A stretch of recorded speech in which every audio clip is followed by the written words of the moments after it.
Today, we're answering the age-old question of whether science fiction belongs in D&D. Yes. Okay, we did it. We answered it. Now that we've done that, let's get on to why the answer is yes. Why do so many people absolutely hate the thought of these two things touching on their plate? And more than that, we're gonna find a way to make sci-fi actually work in D&D. All that and more on this brand new episode of Tip of the Hat. Beam me up, Pointy edition.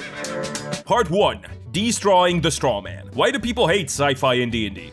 I know we have already answered the question of if sci-fi belongs in D&D with a yes, but plenty of people just don't agree with me. For the record, and I think it's important, I don't run sci-fi D&D, and I don't particularly love it, so my goal here is not to strawman. I'm gonna do my best to present the points of those that disagree with my emphatic yes before I explain my reasoning as to why I answer yes to the question. Number A. Thematic cohesion. D&D is famously a fantasy role-playing game. See? It says so. Right there. Checkmate, scienceoid. From its inception, D&D was conceived to emulate the adventures in the sword and sorcery genre. Sword and sorcery is one of those terms that everyone thinks they know, but then no one can agree on specifics. It was codified by, honestly, I'm just gonna say Conan the Barbarian and move on. Conan is kind of the D&D of sword and sorcery in that it basically defined the genre and its creation. This is a subgenre of fantasy centered not on like armies of good and armies of evil fighting in world-scale conflicts, but rather on a small number of morally gray protagonists. It features a lot of fighting, a lot of violence, and a lot of swimwear. This conception of the past is particularly Speedo and One Piece centric.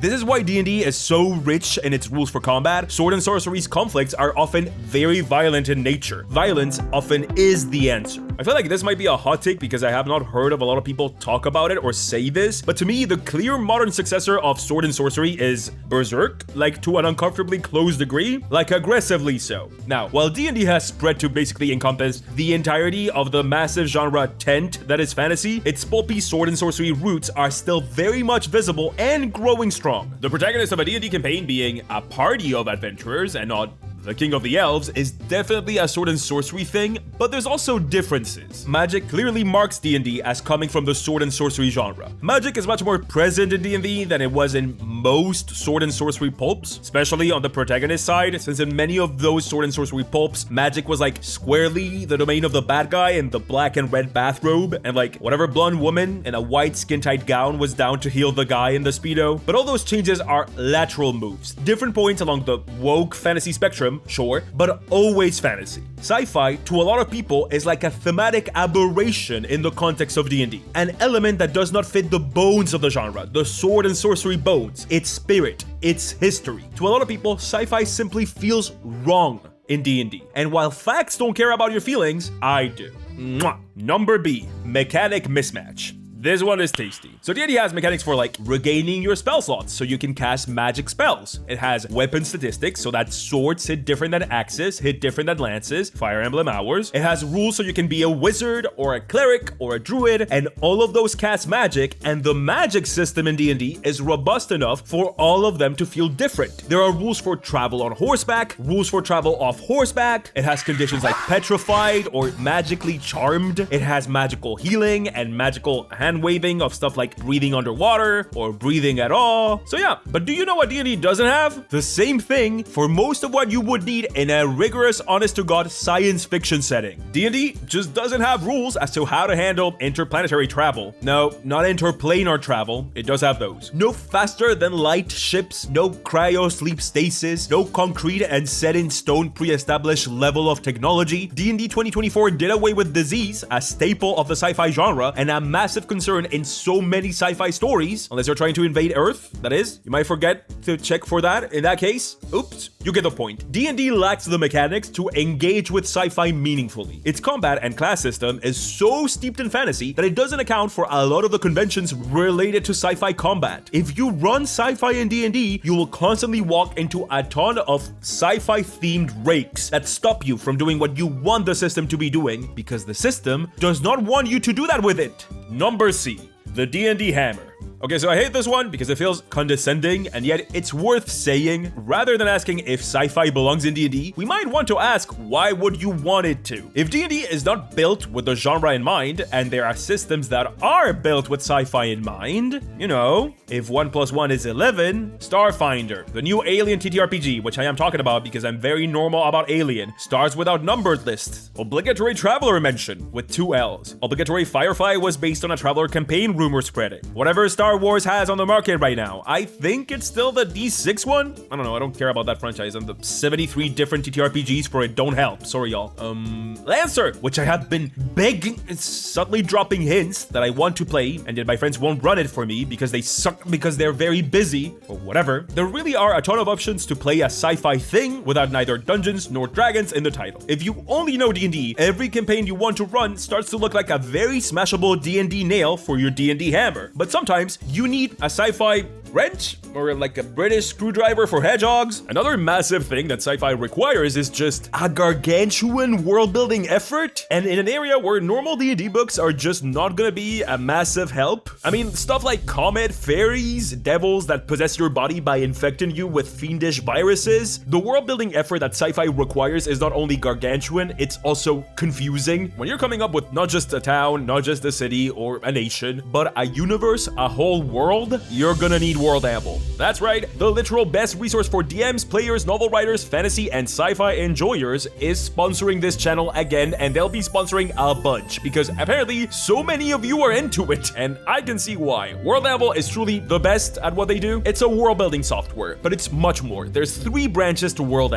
It's world building branch, of course, that allows you to create and organize, important, all the details of your world, from nations to factions to chronology and historical events, with my personal favorite feature, I've tried this a bunch, I love it, being the interactive maps and the fan wiki style organization of articles, because I like reading fan wikis for fun. I know, I'm very cool. There's the RPG campaign manager if you're the type of person to write 8 pages of character backstory and 10 NPCs whenever you play anything, with everything you need to come up with and play your character, supporting D&D, Pathfinder, and like 106 plus other RPGs. And there's the novel writing and publishing tool branch that gives you everything you need to finally write that novel that you've been writing exclusively in your head, with stuff like drag and drop scenes and chapters, as well as literally publishing your novel, like for others to read. And guess what? World&D is free. Yep, there's a free version of it. Try it, and if you like it, use my code. It's PointyHat, all one word. It gives you 51% off of any yearly subscription, as in more than half off for a year. PointyHat in one single word. Go check it out and see if it's for you. It's for many people, apparently, and it's in the very first link in the description. All right, now we know how much world building sci-fi requires. So, the commonly raised concerns about sci-fi in D&D are, to recap, 1. Thematic cohesion, 2. Mechanical mismatch, and 3. There just being a better game for it. We've heard the opposition, we understand where they're coming from, and now that we've brought their points to the marketplace of ideas, let me go through them and tell you why science fiction does belong in D&D. Part 2. Dungeons and Droids. Why sci-fi can't sit at the D&D table. TTRPG sci-fi has always felt like it was playing catch-up to TTRPG fantasy, down to it literally happening later. D&D is the first TTRPG, but it's also the first fantasy TTRPG. Metamorphosis Alpha, which is often credited as the first sci-fi TTRPG, came later, 2 years later to be exact, and it was by TSR. The TSR that also published D&D originally. There have been 1,000 million trillion sci-fi takes on tabletop role-playing since, and listen, we must face the music. None have come even close to scratch the grip that fantasy has on the TTRPG genre. Is it because the tactical and somatic experience of playing TTRPGs is way closer to the trappings of fantasy than to those of sci-fi? It's hard to see pen and paper and rolling dice to determine the future as futuristic, is what I'm saying, regardless of why TTRPG sci-fi is and has been lagging behind TTRPG fantasy. And despite that, the two are inherently and forever linked when it comes to D&D. In truth, the question of whether sci-fi belongs in D&D is inherently kinda silly, because whether you like it or not, it has. And the two have been hooking up on the side since their inception. I didn't drop the fact that TSR made the first fantasy and the first sci-fi TTRPG for nothing. Nay. The two have been mixing since before Metamorphosis Alpha was even a thing. 1976 was the release year of Metamorphosis Kafka, and 1976 was also the first time that Expedition to the Barrier Peaks was ever presented and played at the big con at the time, Origins.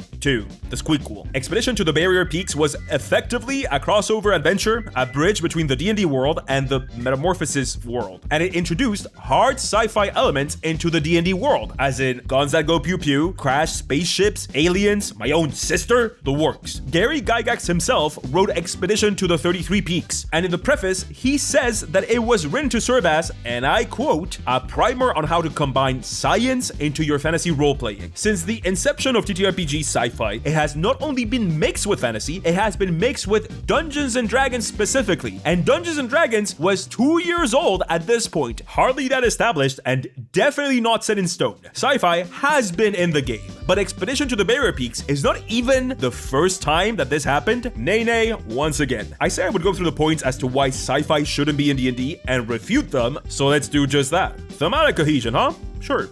Anyway, do you know what is a staple of sword and sorcery? The tentacle. I am not joking. Anne and Jeff Vandermeer define the tentacle in their introduction to The Weird Compendium. That's right, baby. We're quoting hard on this one. The tentacle is explained as a sort of emblem of weird fiction, the genre fiction that is the direct precursor of sword and sorcery. The tentacle as a limb is in direct opposition with the threats of traditional Gothic medieval European fantasy, of high fantasy. It's not the claw or teeth of a dragon. The tentacle is the weapon of the unknown and, more importantly for what this video is about, of the alien. This sounds very poetic, but what I'm getting at here is simpler than it appears. D&D has always had sci-fi in it because sword and sorcery, the genre it came from, has always had sci-fi elements. Lovecraft was a massive influence on basically everyone writing for the genre, and not just Lovecraft's fantasy, but Lovecraft's sci-fi. This sci-fi influence is written in every strand of D&D's DNA, and D&I if you disagree. From the Mind Flayer to the Beholder to every other aberration in existence, from the far planes to the concept of planes of existence in general, early D&D is filled with sci-fi. But you don't have to be familiar with old D&D to see this. Spelljammer is a thing, and Spelljammer has been a thing since AD&D. Steampunk is categorized as sci-fi, so Eberron, specifically modern Eberron, can go in this pile too. Dark Sun, which D&D keeps threatening to release and unleash about 700 years of discourse on the timeline, is just science fiction. I mean, once again, apocalyptic and post-apocalyptic fiction are considered to be under the science fiction umbrella, and that's very much what Dark Sun is, among other things. I can keep going, and guess what? I will. There are literal rules to use laser and antimatter weapons in D&D. In a weird alternative setting, you ask? No. In the 5e Dungeon Master's Guide 2014 and 2024, they do radiant or necrotic damage. I think that's fun. Don't get distracted. We're debunking stuff. I would argue that does put a nail on the coffin as to the point about thematic cohesion, but there are still 2 points. D&D doesn't have the correct mechanics, and there are other games to play sci-fi, and these 2 are harder to debunk. So hard, in fact, that I'm going to need backup, and a whole new number on this list. Part 3. Sci-fi is a tent, and so is fantasy. Long time no see. Did you miss me? Last time we saw each other, I was having a time. But we made it through, and I DM'd live for the first time on stage. Go me. And we have footage of it now. Look at me go. I need a shorter DM screen, and thank you to Infinite Stories for making that happen. Infinite Stories is the sponsor for that live game, and it would not have happened, and we would not have been able to pay the people playing there if they didn't sponsor us. So I thank you as an order. They didn't sponsor this video. They sponsored that live game. You get it. Back to sci-fi now. Okay, so here's the thing. I kind of agree. Sci-fi is both hard to run using D&D mechanics, and there are better systems for it when it comes to most hard sci-fi. It's time to talk about genre. Again, what even is a science? A fiction? Scholars remain divided. Well, both sci-fi and fantasy are both subgenres of a different genre called speculative fiction. Speculative fiction is fiction about things that are not true. Fiction, if you will. The chai tea of the literary world. Sci-fi, specifically, is a brand of literature which deals with the reaction of human beings to changes in science and technology, or at least according to Isaac Asimov, who is passingly familiar with the topic of science fiction. He said that definition in How Easy to See the Future, with an exclamation point.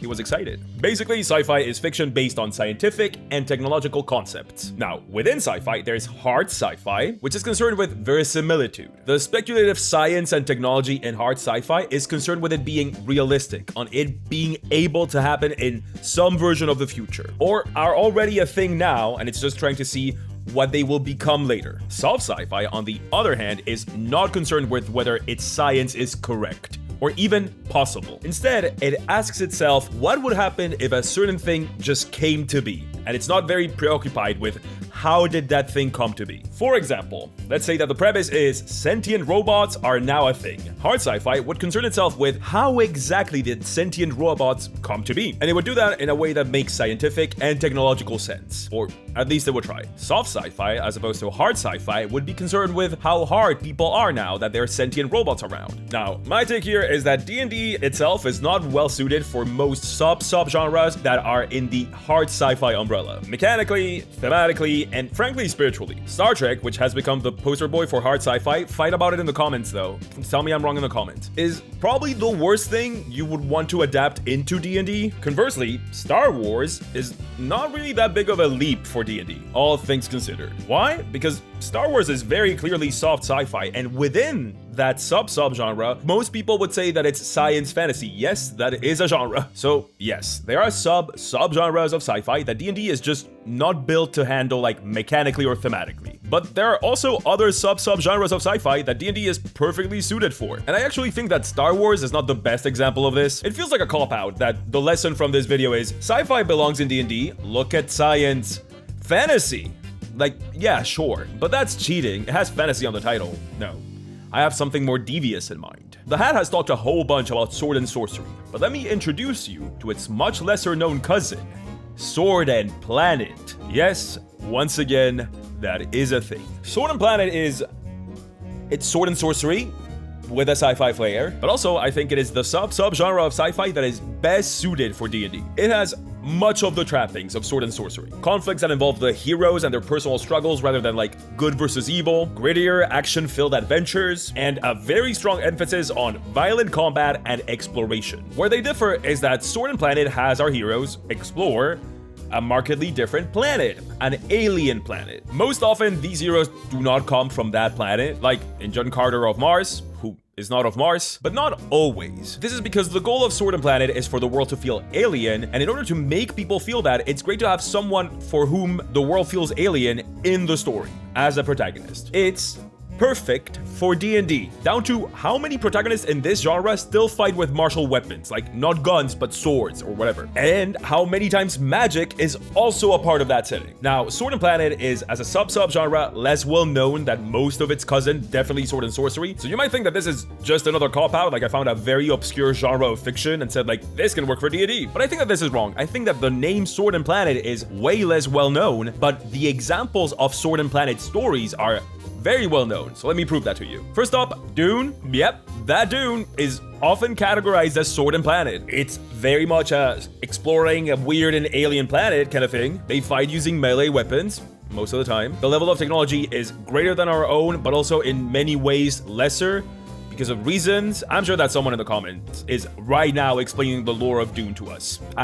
He's there. In my experience, book Dune fans literally cannot help it. At the moment that it's like ever in a conversation, they will tell you about it. Also, Dune has magic. Like, they don't call it magic, but it's magic. Silence! But the books feel markedly less violent than your usual Sword and Planet affair, with great exceptions. No spoilers for the movies. Okay, more examples. How about Dragon Riders of Pern? For those of you that spend definitely more than one of your lunch breaks at the library. That is also categorized as Sword and Planet by most people. And that has dragons. That's like half of D&D's title. Planet of the Apes is also Sword and Planet for most people. No footage of that because I'm scared of monkeys. And to show that the genre is not dead, let me list some stuff that is made like after 1963. For me, the clearest example of this genre being alive and well is Avatar. None of that one for once. Yep, Blue People.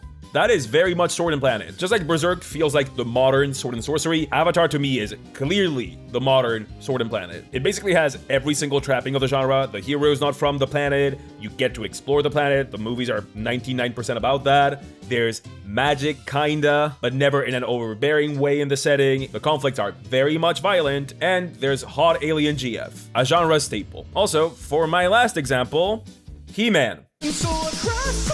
Just He-Man. He-Man is this. Are you really gonna tell me that you can't play He-Man in D&D? Sword and Planet is squarely in the soft sci-fi category, and it's also super easy to adapt that into D&D. It just fits well. You don't need a massive overhaul of the system. As a matter of fact, the system as it is works quite well. Magic is a part of some of the Sword and Planet stories, but you can be like, hey, let's limit like casters to like 1 or 2 or none. Have you ever played a no-caster game? I haven't, but I've heard of them. I like Magic too much. So, there you go. Sci-fi has been a part of D&D from the beginning. Its thematic cohesion is not threatened by sci-fi because it has been there from the start. And while its mechanics and themes are not suited for every single genre of sci-fi, particularly hard sci-fi, it certainly can suit quite a few, especially soft sci-fi. But here's the thing. You thought I was done with hot takes?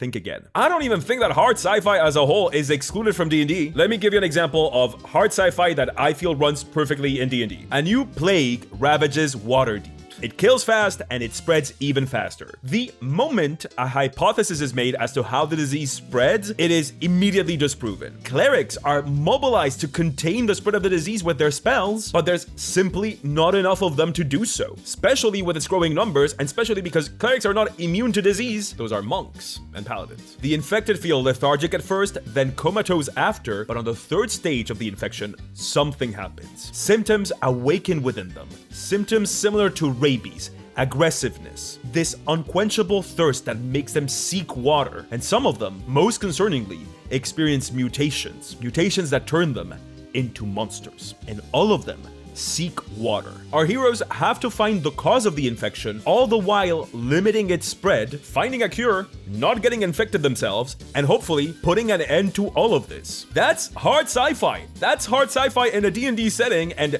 I don't see why you can't run that. I mean, it sounds like a very intense campaign that I would be down to play. I mean, maybe not now.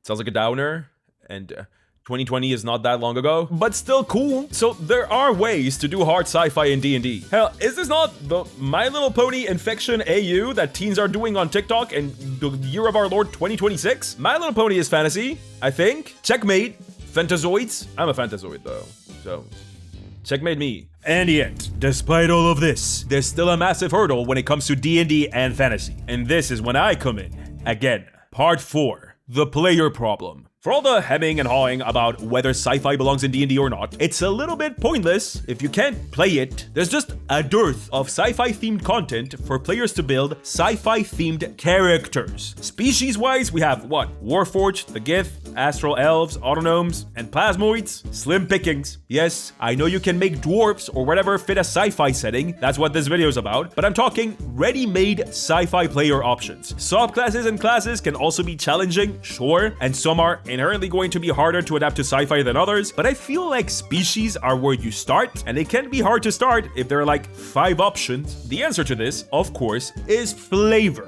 Maybe in your Sword and Planet setting, dwarves culturally never do interplanetary travel because they believe they must be connected to solid ground at all times, or else they lose their inherent connection with the Earth. But somehow, they have managed to become a massive presence in interplanetary relations and commerce. How? Well, instead of traveling between planets, they choose to concentrate on teleportation. They are the most accomplished conjurers in the galaxy, and they do so by having an entire cast of untouchables called the Untethered that either agree or are forced to lose their connection with the Earth and go to other planets to establish dwarven colonies and draw teleportation circles to connect that new planet to the dwarven teleportation network. See? Still feels dwarf, still uses the trappings of D&D with teleportation and stuff like that, but it adds a sci-fi flavor to it. Now go ahead and do that for like, I don't know, all the core species. Yeah, that's a start. And come up with their abilities too, you know, so you can play sci-fi D&D. Okay, you go on and I'll wait for you. Psych! Like actually psych. You think I was starting this massively important year without free content? Think again. Every single core species, lineage, whatever, they all get a sci-fi version. All your favorites. Except elves, because those already have Astral Elves, for 100% certified pointy hat free. Yes, every core species. I love suffering right after vacation. Well, vacation. You'll see. But not now. Now, go check out the free sci-fi legacies in the description of this video. It's a shame though, we didn't talk about sci-fi horror, but if you're into that, guess what? I have a video on how to make D&D scary. It teaches you how to do that on your own and gives you a free monster. Perfect for sci-fi horror. All right, back to what I was definitely not doing on vacation. Bye. Mwah.